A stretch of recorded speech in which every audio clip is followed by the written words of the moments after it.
Assalamualaikum warahmatullahi wabarakatuh. Salam sehat, salam bahagia, dan salam sejahtera. Salam sejahtera buat kita semua. Bismillahirrohmanirrohim. Alhamdulillahirobbilalamin. Ashadu alla ilaha illallah wa ashadu anna Muhammadur Rasulullah. Allahumma sholli ala Sayyidina Muhammad wa ala ali Sayyidina Muhammad. Sahabat yang dirahmati Allah, mari kita berbagi dan belajar bersama-sama tentang rahasiakan amal ibadahmu. Seorang lelaki di Saudi memiliki tetangga yang tak pernah sholat dan berpuasa. Suatu hari, dia bermimpi kedatangan lelaki. Dalam mimpinya itu, lelaki tadi memintanya agar mengajak tetangganya yang tak pernah salat untuk umroh. Ia dikejutkan oleh mimpinya, namun ia tak hiraukan. Anehnya mimpi yang sama terulang. Akhirnya ia mendatangi seorang syaikh untuk bertanya tentang mimpi tersebut.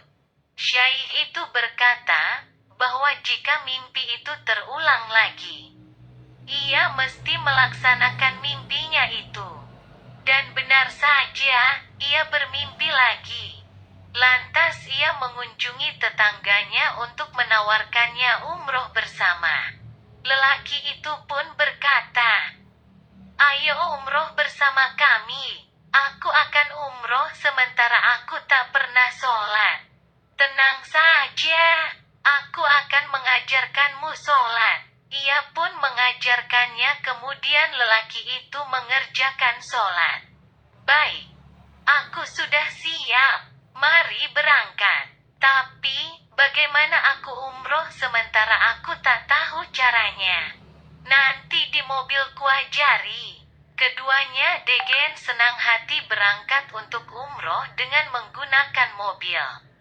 Setelah tiba, mereka melakukan tuntunan yang disyariatkan. Setelah menyelesaikan umrohnya, keduanya akan kembali pulang. Namun sebelum pulang, lelaki yang mengajak umroh itu berkata, "Sebelum pulang, adakah engkau ingin melakukan sebuah amal yang engkau anggap penting?" Tanyanya kepada tetangganya. "Iya. Aku ingin salat 2 rakaat di belakang makam Nabi Ibrahim." Sang tetangga pun sholat dan terjadilah hal yang menakjubkan. Ia meninggal dalam keadaan bersujud. Lelaki yang membawanya kaget dan tersentak. Bagaimana mungkin lelaki yang hadir dalam mimpinya dan diajak umrah meninggal seolah-olah dia adalah wasilah kematiannya? Akhirnya, jenazahnya dibawa pulang ke rumah istrinya. Ia bertanya dalam hati, bagaimana mungkin lelaki yang tak pernah salat dan puasa meninggal saat umrah dalam keadaan sujud husnul khatimah? Ia berpikir pastilah ada amal spesial dan rahasia yang dilakukannya. Ia pun mempertanyakan hal tersebut kepada istri tetangganya tadi. "Kami memiliki tetangga seorang wanita tua renta. Dan selama ini suamiku begitu menyayanginya. Suamiku setiap hari selalu membuat sendiri sarapan, makan siang dan makan malam, lalu mengantarkannya kepada wanita tua itu. Wanita itu kerap kali mendoakan husnul khatimah untuk suamiku," ujar sang istri. Renungan, Allah SWT berfirman, "In tubdus sodakoti fani imahi. Wa in tuhfuha wa tu petik terbalik tuhal fukoro petik terbalik afahuwa khairul lakum. Wa yukafiru angkum min sayi petik terbalik atikum walahu bima atakmaluna khobir." Jika kamu menampakkan sedekah-sedekahmu, maka itu baik. Dan jika kamu menyembunyikannya dan memberikannya kepada orang-orang fakir, maka itu lebih baik bagimu dan Allah akan menghapus sebagian kesalahan-kesalahanmu. Dan Allah Maha mengetahui apa yang kamu kerjakan. Al-Baqarah ayat 271. Pemuda dalam kisah di atas memiliki amal rahasia, yaitu memberi makan wanita tua yang merupakan tetangganya. Ia pun berteman dengan orang solih yang merupakan wasilah menuju husnul khatimahnya. Nabi Shallallahu Alaihi Wasallam bersabda, "Barang siapa di antara kalian yang mampu untuk memiliki amalan soleh yang tersembunyikan maka lakukanlah." Disahihkan oleh Al-Albani dalam As-Sahihah nomor 2313. Coba kita bersikap jujur dan bertanya pada diri sendiri, berapakah amalan soleh kita yang tersembunyi? Tidak ada seorang pun yang mengetahuinya. Bahkan istri dan anak-anak saudara dan tetangga di sekeliling kita? Ataukah setiap kali kita beramal soleh hati dan lidah menjadi gatal ingin segera menceritakannya kepada orang lain? Sungguh tidaklah mudah menyembunyikan amalan soleh, karena sesungguhnya manusia adalah makhluk yang senang untuk dipuji dan dihormati. Dengan menimpakan kebaikan dan amalan solehnya, maka orang-orang pun akan menjadi menghormati, menghargai, dan memujinya. Apa faedah menyembunyikan amalan soleh?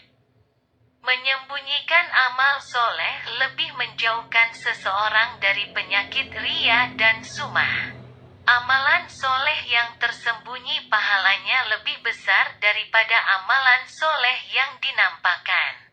Amalan soleh yang tersembunyikan bisa menjadikan seseorang jauh dari penyakit ujub. Karena ia sadar bahwasanya ia telah berusaha menyembunyikan amalan solehnya, sebagaimana ia telah mati-matian berusaha untuk menyembunyikan kemaksiatan dan aibnya serta keburukannya. Jika orang-orang tidak mengetahui kebaikannya, maka sebagaimana mereka tidak mengetahui keburukannya, karenanya Salamah bin Dinar berkata, "Sembunyikanlah kebaikan-kebaikanmu, sebagaimana engkau menyembunyikan keburukan-keburukanmu." Amalan soleh yang tersembunyikan melatih seseorang terbiasa hanya mencari pujian di hadapan penciptanya, dan tidak memperdulikan komentar serta pujian dari sesama ciptaan. Karena yang terpenting adalah penilaian Allah dan bukan penilaian manusia. Menyembunyikan amal soleh menjadikan seseorang bahagia. Karena meskipun tidak ada orang yang menghormatinya, ia akan merasa bahagia karena penguasa alam semesta ini mengetahui amalan solehnya. Surga itu mahal, tetapi yang miskin mampu memilikinya. Karena harganya bukan pada harta tetapi pada takwa. Semoga kita dapat jadi penghuninya. Allahumma sholli ala Sayyidina Muhammad. Semoga Allah Subhanahu wa Ta'ala selalu memberikan Anda dan keluarga semuanya kesehatan, kebahagiaan, keluarga yang sakinah mawadah warohmah, kemudahan dalam segala urusan, rezeki yang banyak dan barokah, ilmu yang bermanfaat, sukses dunia akhirat. Selalu dalam lindungan Allah Subhanahu wa Ta'ala dimanapun kalian semua berada. Amin ya Rabbal Alamin.